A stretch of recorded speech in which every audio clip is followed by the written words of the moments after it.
So we did the pectoralis major last week, and I think on the female model, a lot of times the breast, the gland of the breast steals the show, and I think that's natural. We're kind of programmed to go for the breast, from babies that go for the breast, but we're not babies. We have to be fine artists. So you have to understand that there's this chest muscle plane underneath the female breast with a plateau that's conforming to the rib cage, and then you have the startup planes around it. You have this thick one on the side. You have a little bitty one at the bottom, and you have another small one leading up against the sternum. Now, the breast form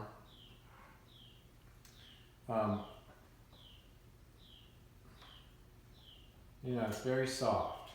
So if you want to think about it in layers, first you have the rib cage, which is like a bony cartilaginous egg shape. And then you have pectoralis major, which is sort of like, it's almost like if you took a steak and you threw it on a rock and it conformed to the rock, which is, the rock is the rib cage. And then, it's almost like on top of the steak you put a dollop of mashed potatoes. That's the breast. So the breast is, how do you like that analogy? It's a funny thing about teaching. You come up with all these weird things. The breast is the softest and it's the apex. So if I just make a generic breast, and there's all different shapes and sizes, but they all have similar character in a way, similar parts. You can equate it to a cone or a sphere, but essentially you're going to have like a gland form that gives most of the mass of it. But then it's not just going to be stuck on like that. Sometimes Michelangelo's sculptures, they look a little, as great as they are, sometimes the women look a little strange because it's like this ball sitting there. I guess he was obsessed with the anatomy underneath so much. I don't know. I never talked to him about it, but that he kind of, the breast was almost like something he had to throw in that he didn't even care about. I don't know. Maybe that's all wrong, but basically what you got to get is that it fades from the chest muscle. It's draping off the chest. Okay, so from the sternum, it's pulling down and out to the corner. So that top transition from chest to breast is a very gradual one. Oops. And you have to get that sort of gradual transition, but then at the bottom it's heavier. And as I said, there's different types and sizes, but one thing that they all tend to have is they'll definitely have an apex. You have to look for an apex. And then what a lot of people miss is this little side piece to the breast as it hooks around the edge.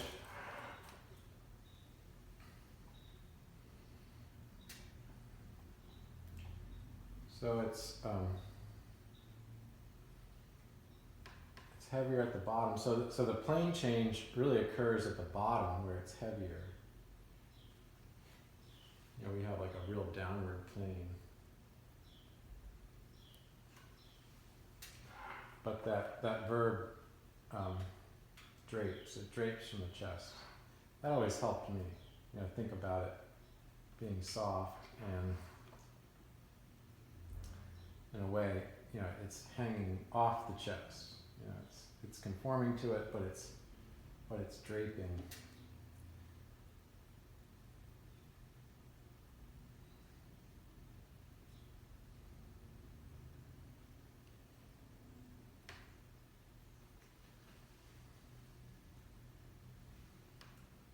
again, that apex is really important.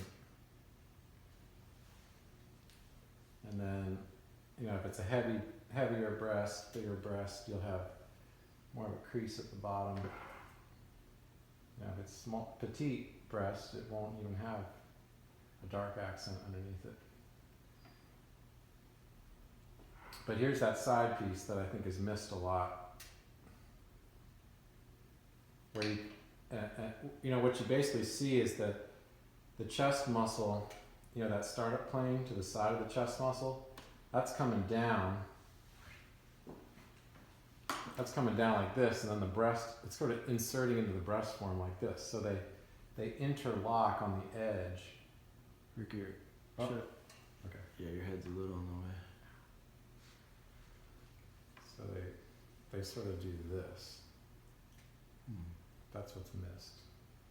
If you don't have that, it'll look like just stuck on.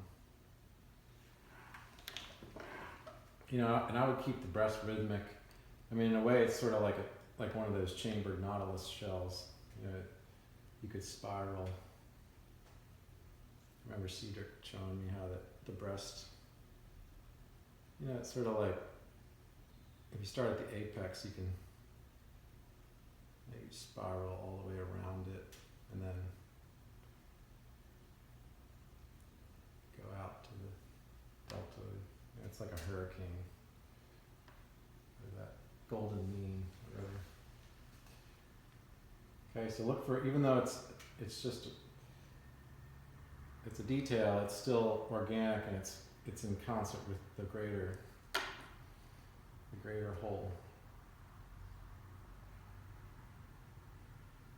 But yeah, fade at the top, apex, underplane, and then, you know, kind of a slang term, the side boob. You have to get that fullness on the axillary zone. Okay, so that way you have it in your notes, and next week we can really get that in.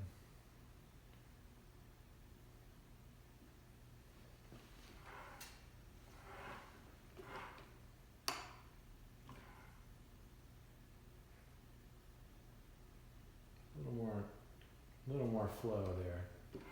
Kind of missed it. Okay.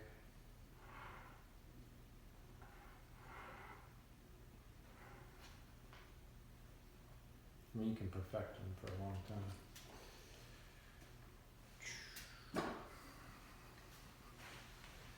Book.